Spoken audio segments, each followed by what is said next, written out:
The Pterodactyl's Egg by Satyajit Ray. This is the story of Badan Babu, a middle-class Bengali man.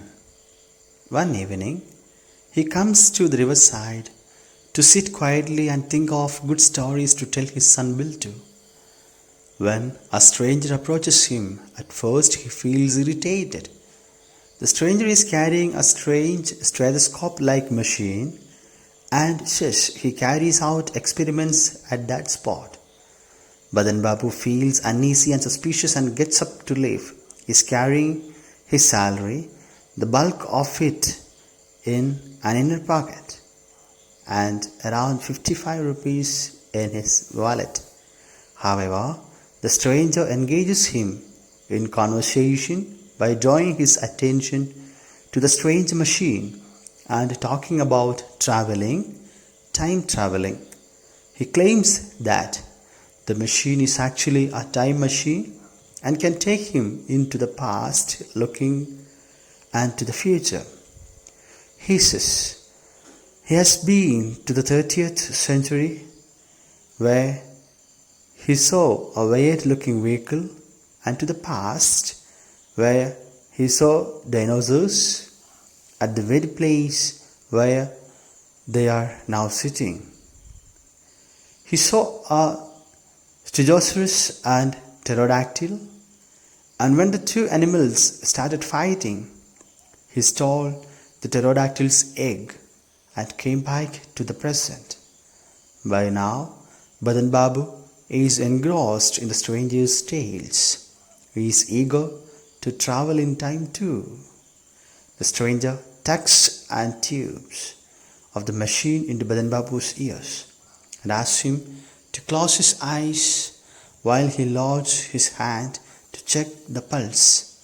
However, nothing happens even after several seconds. So the stranger takes the machine back. He says it would have worked only if the number of hairs on both their heads had been exactly the same.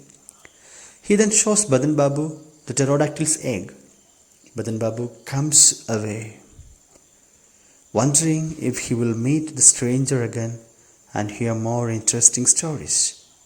Then he boards a tram, finds that his wallet is gone, and realizes that the stranger must have stolen it while his eyes were closed.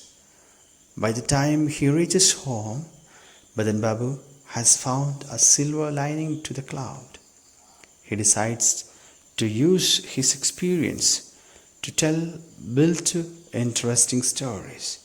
He thinks his son's happiness will be worth the money he lost. Badan Babu, the main character, is shown to be a simple-minded man. He is imaginative as he tells and enjoys stories. He is also a loving father, as he is anxious to make his son happy with nice stories. Storytelling plays an important role in his text. It begins the chain of events by taking Badan Babu to the riverside. He loses his wallet because the stranger manages to engross him with his storytelling. Finally, the story ends with Badan Babu deciding to use his experience to tell better stories. Dear students, read the chapter and listen to the summary for a few times and do the exercises. That's all for today. Stay home, stay safe, and have a nice day.